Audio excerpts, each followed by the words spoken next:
This is Make it plain. Make it plain. MIP With Masamela Matfumo. Mark Thompson. Make it plain. Get woke.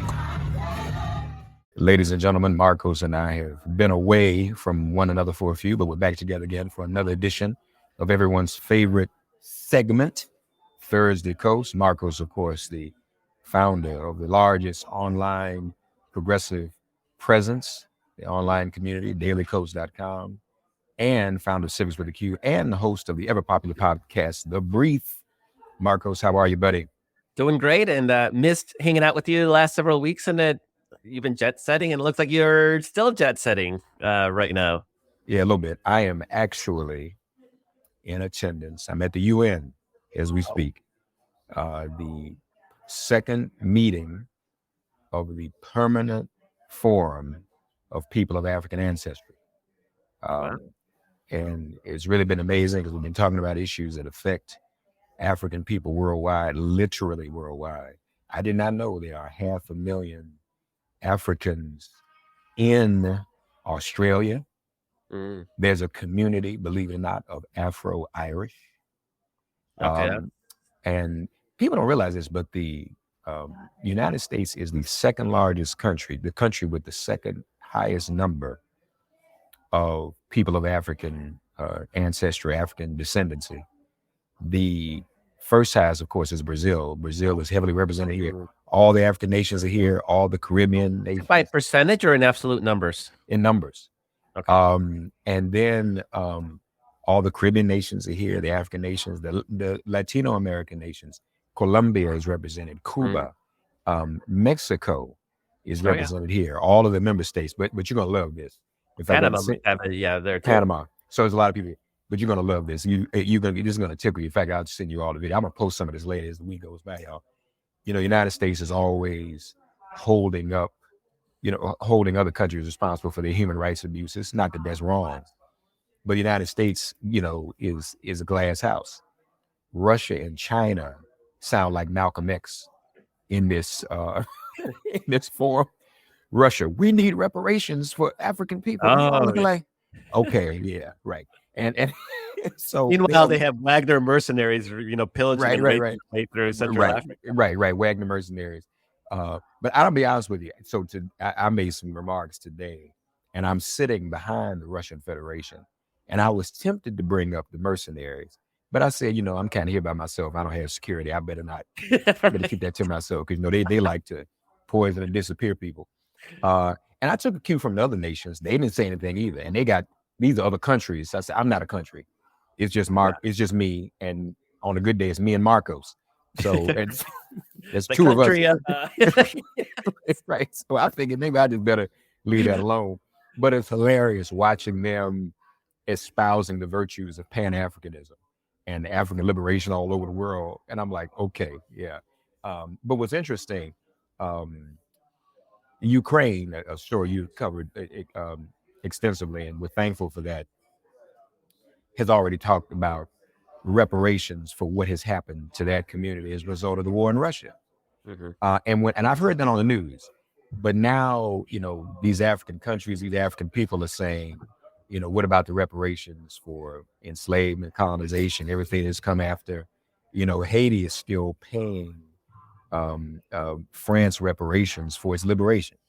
That has not stopped.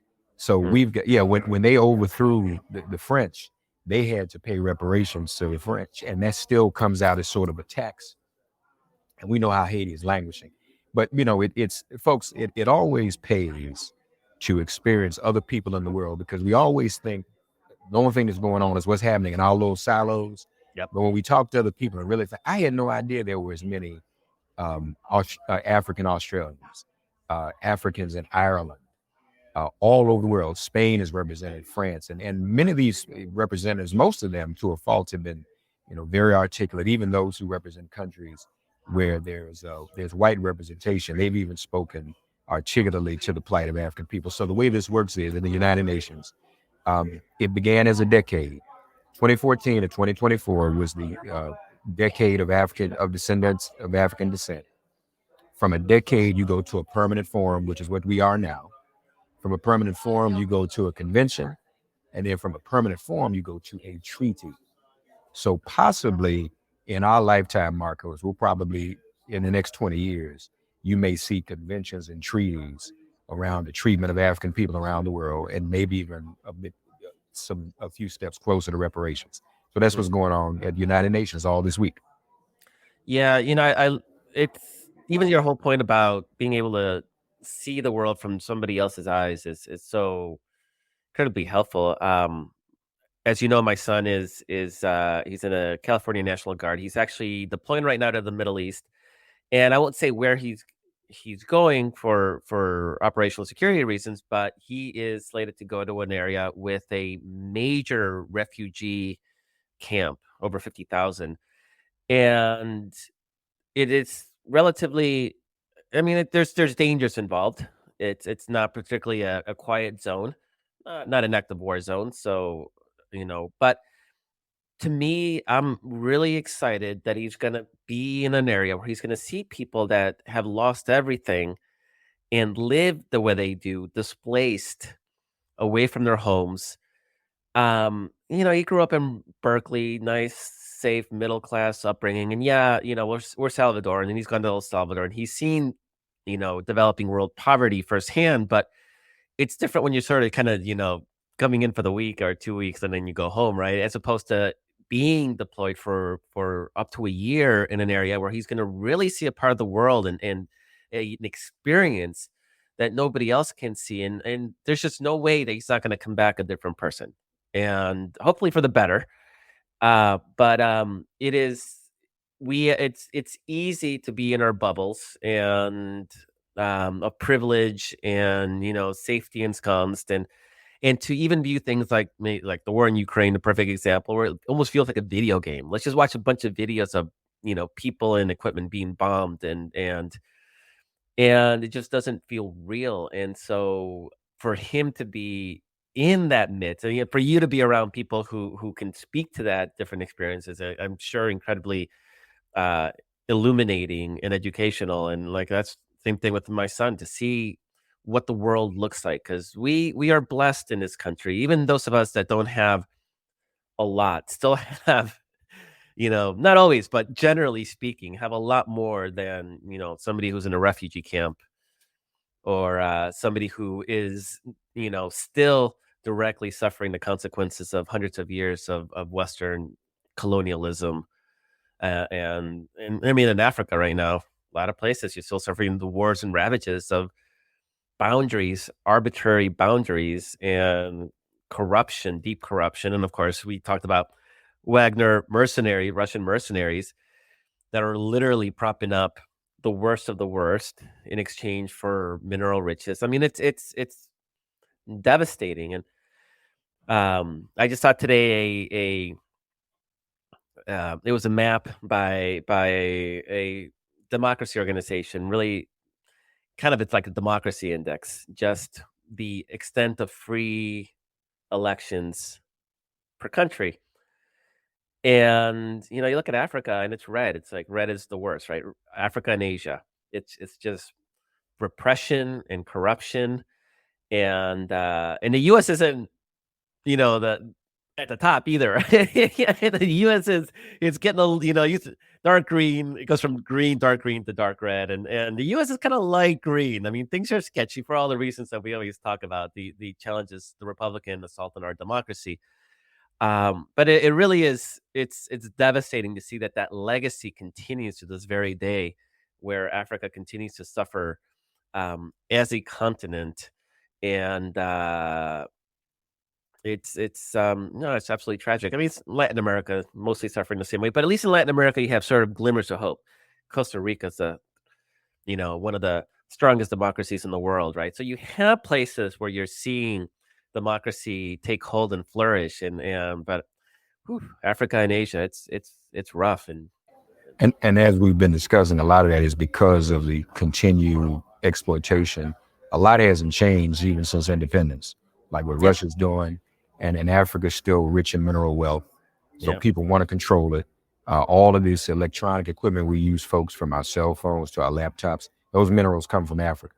And those nations don't really see any remuneration because of that. So, that's what's going on. So yeah, and another thing I'll say too, Marcos, before we move on, and you and I've talked about this before, ladies and gentlemen, we have a dearth of international news reporting in America. There's so many things going on in the world every day that we never see news about. Not, there's no network, no cable network that just reports on the news Oh, from that other got parts of cut. the world. Yeah, it just Oh, got it's the cut. first thing that got cut. When Right, news that's right. media started cutting, that's the first thing that went was international coverage. And sadly, the places where you have to go to get it, places like the BBC and the French press, are the colonial powers. So you have to go there and try to get news and then filter out their spin on it. So Yeah. I mean that's Or part of the challenge. you go to Russian Today or, the English version of the Russian propaganda, and you get that it's absolutely incredibly difficult. And if you're looking at, I mean, the internet sort of create this sort of idea that, oh, we just we'll read a Nigerian newspaper and we'll get the news, right? But it's difficult because of fake news, because of propaganda, because just the difficulties in media everywhere, and it's incredibly difficult for somebody who doesn't know what's going on to be able to do the proper filtering to understand what's actually happening in places. And misinformation is easy.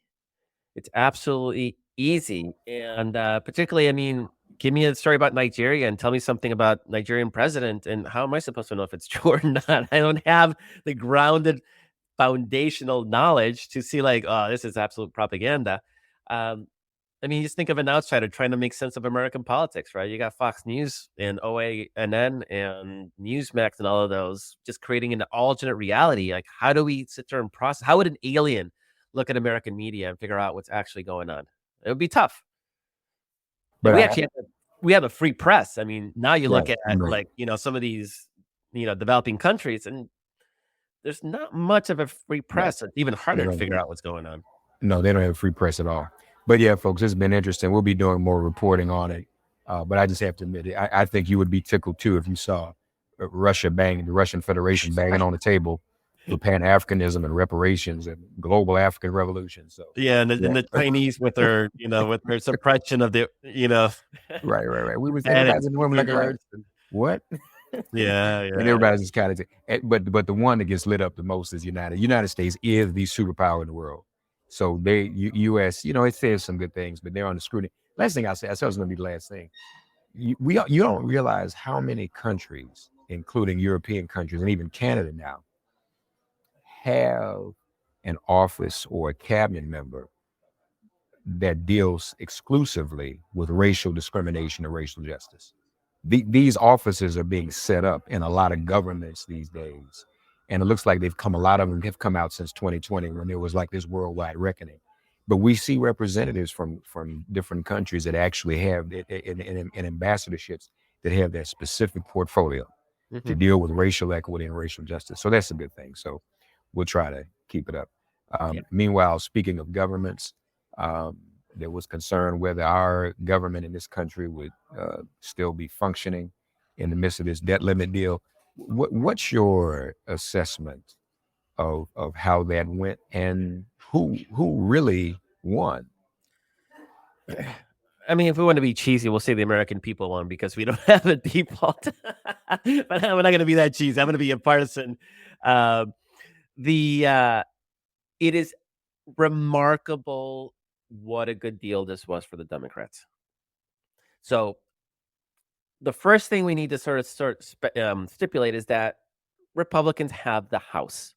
We were never going to get everything we wanted. There was never a universe in which we would not see some cuts.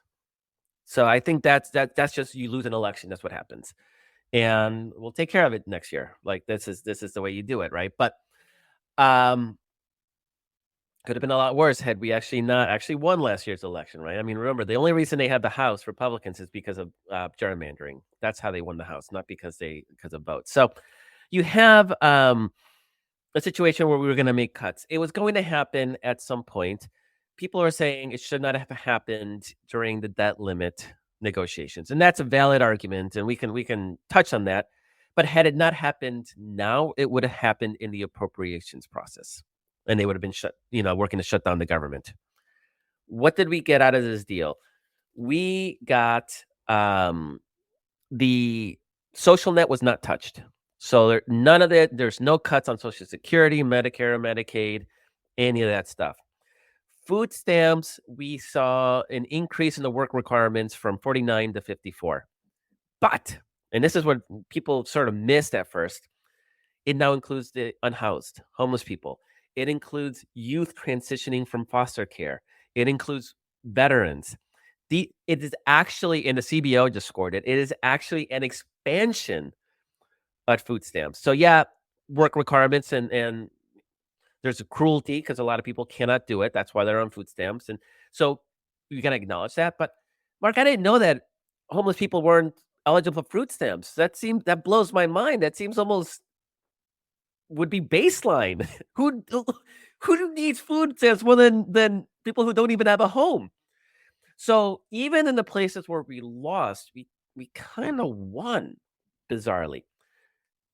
Just as importantly, Republicans were really hoping to do this all over again next year, right before the election, hold the American economy hostage, maybe even tank it on purpose. There's literally Matt Gaetz and the Freedom Caucus nihilists were really looking forward to sort of just tanking the economy and then being able to blame Biden for it.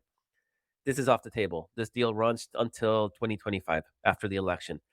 Just as importantly, oh my God, this is perhaps the biggest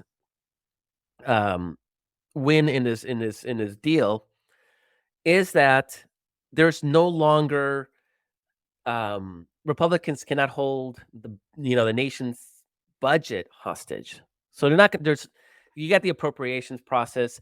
The Freedom Caucus was going to come in. They're going to demand 30% cuts on discretionary spending, which is what they did in their show bill a couple of weeks ago.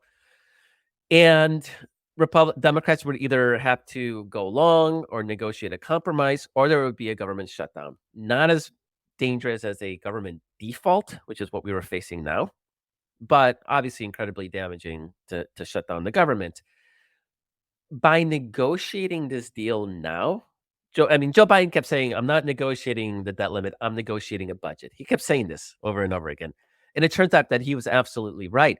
By tapping into the absolute critical need to pass something, the Democrats and Biden was able to essentially negotiate a deal which took the budget off the table for the next 2 years. So what happens is if the Democrats don't and the Republicans don't come up with their own, negotiated deal in the appropriations process, there's a 1% cut across the board. That's it. Continuing resolution, but everything gets slashed across the board 1%. But for the Republicans, it means the Pentagon, it means veterans funding, it means a lot of things that is important to them. So there's, if the Democrats are fine with the 1% cut, they can just sit back and do nothing. Or Republicans. The reality is, of course, they're going to want to actually get a deal, right? Because they're not going to want across the board cuts. But they can't come in and say, we're going to talk, lop off 30%. Because at that point, Democrats are going to be like, all right, you know what? We'll take the 1% deal. That one's better.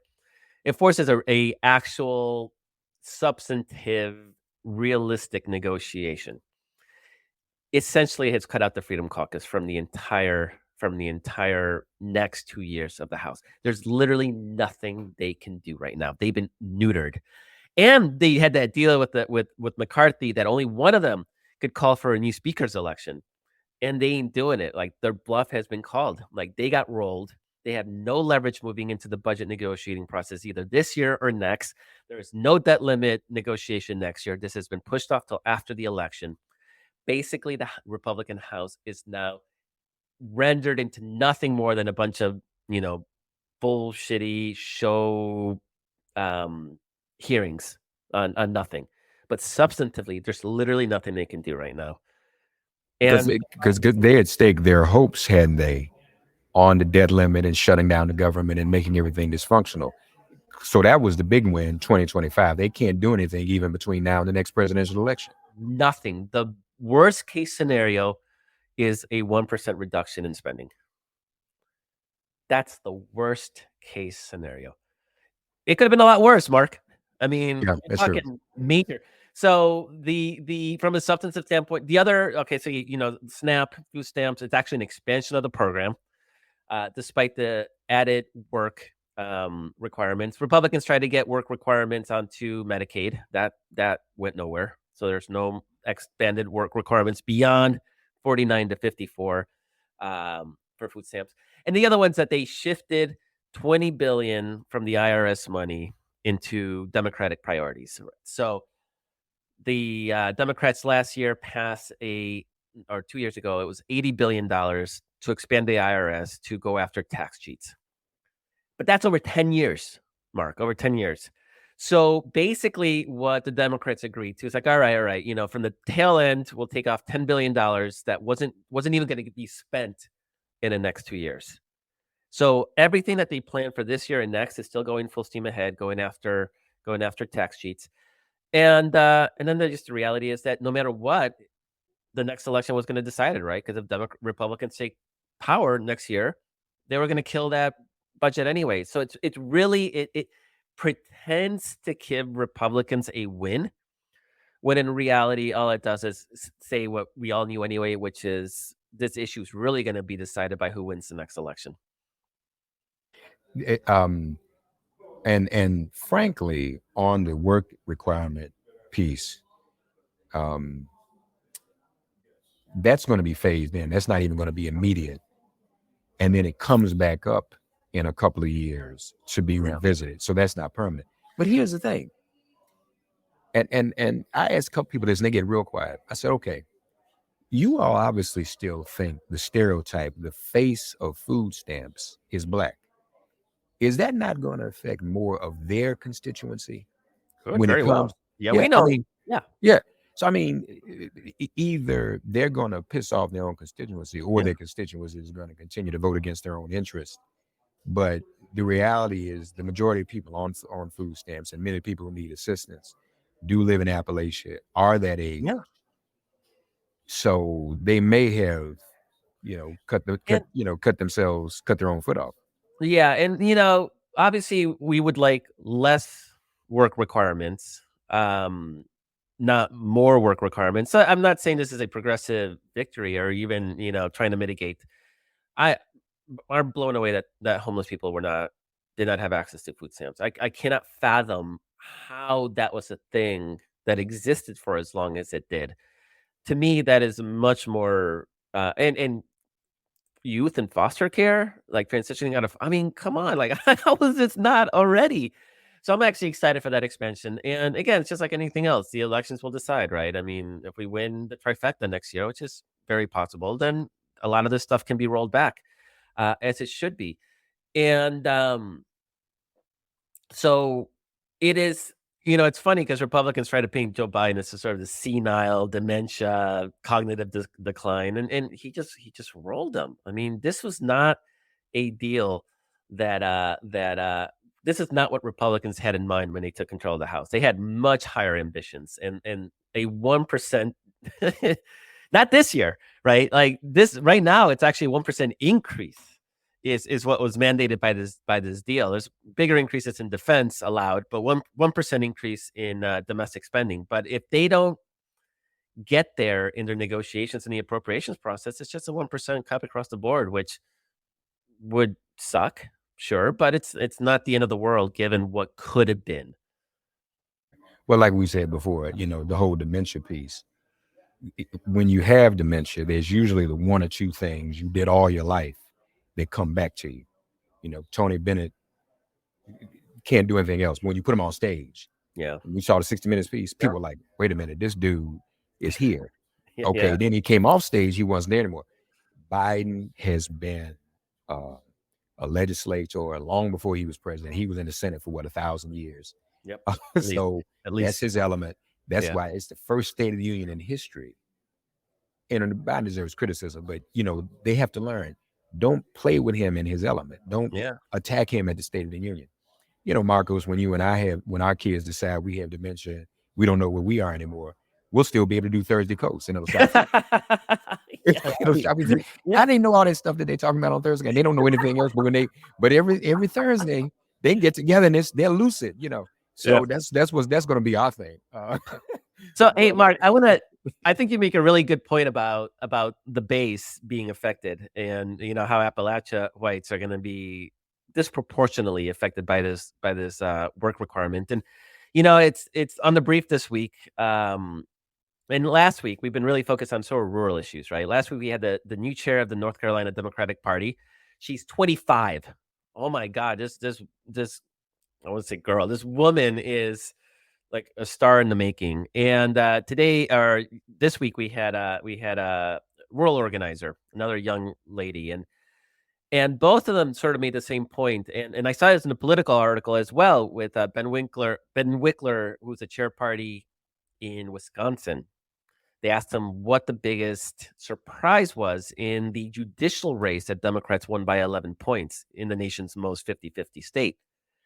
And he said that the most surprising thing is that, yeah, abortion drew record turnout in that election, but that same shift in the vote because of abortion happened in rural counties as well as in urban counties.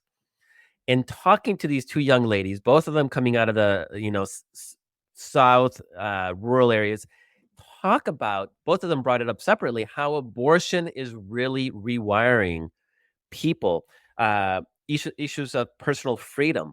And there is a Democratic Party brand that is obviously absolute crap in rural areas.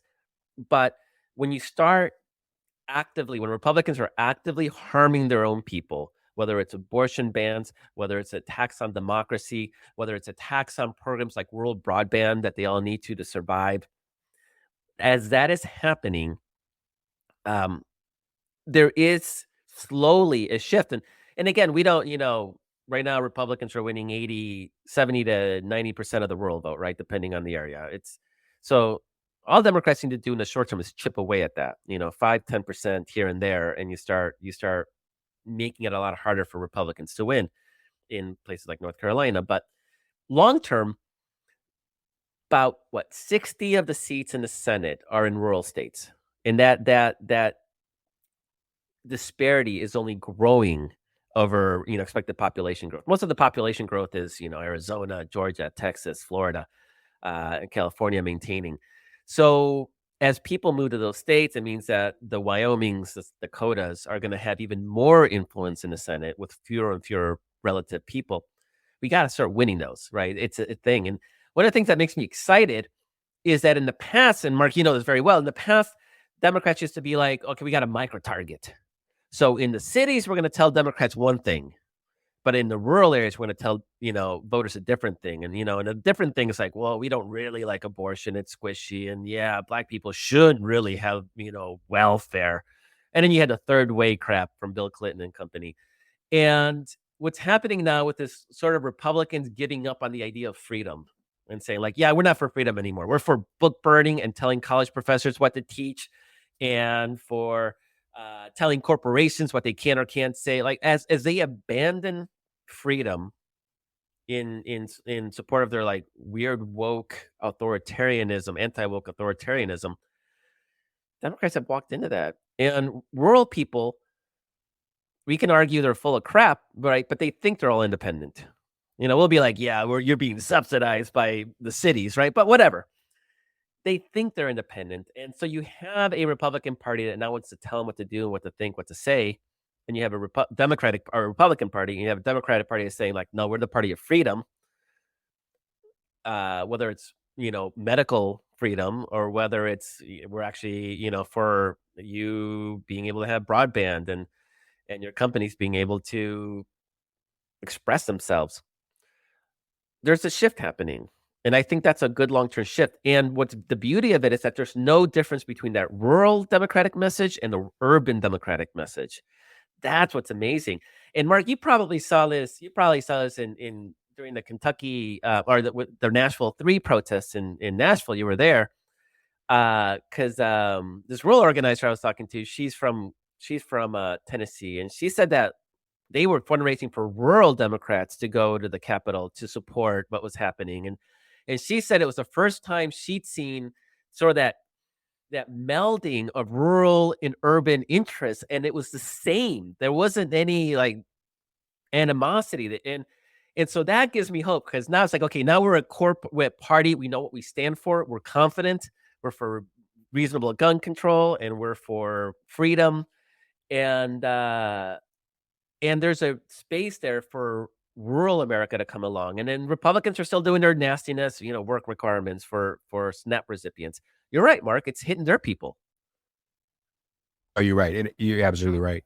And, even before Roe, the trips I took with Bishop Barber to West Virginia, I saw it. People had more in common than we realized. But I think the Roe piece is what ultimately, obviously, is going to bring everybody together. And hopefully that will continue. You raise a good point. Instead of the mixed messages, one urban, one rural, it kind of brings everybody together. So, yeah. Screw micro targeting. Like, no, we got one. This is what Democrats stand for everywhere. That's what's important. That's what's important. The future of legal THC is Mood's THCA flower. Find it today at HelloMood.com, the best online dispensary that ships discreetly to your door. Great for beginner and veteran users, Mood enhances awe-inspiring experiences with a variety of high-quality products you can trust, from gummies and pre-rolls to classic flower and so much more. Try Mood's new THCA flower today, and for 20% off your first order plus a free pre-roll of THCA flower, go to HelloMood.com and use promo code podcast20. Thursday Kos, folks. Markos, Melissa, check out the brief every week. If you're not already, become a part of the dailykos.com community. Thanks as always, Markos.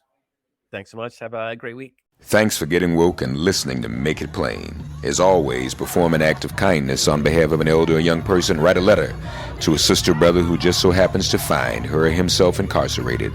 Offer libations to the ancestors upon whose sturdy shoulders we all now stand. And above all, give thanks to the God of your understanding by whatever name you call her and him. All God asks of us is that we give each other love. Thanks for giving MIP love. And please remember to subscribe and give us a 5-star rating.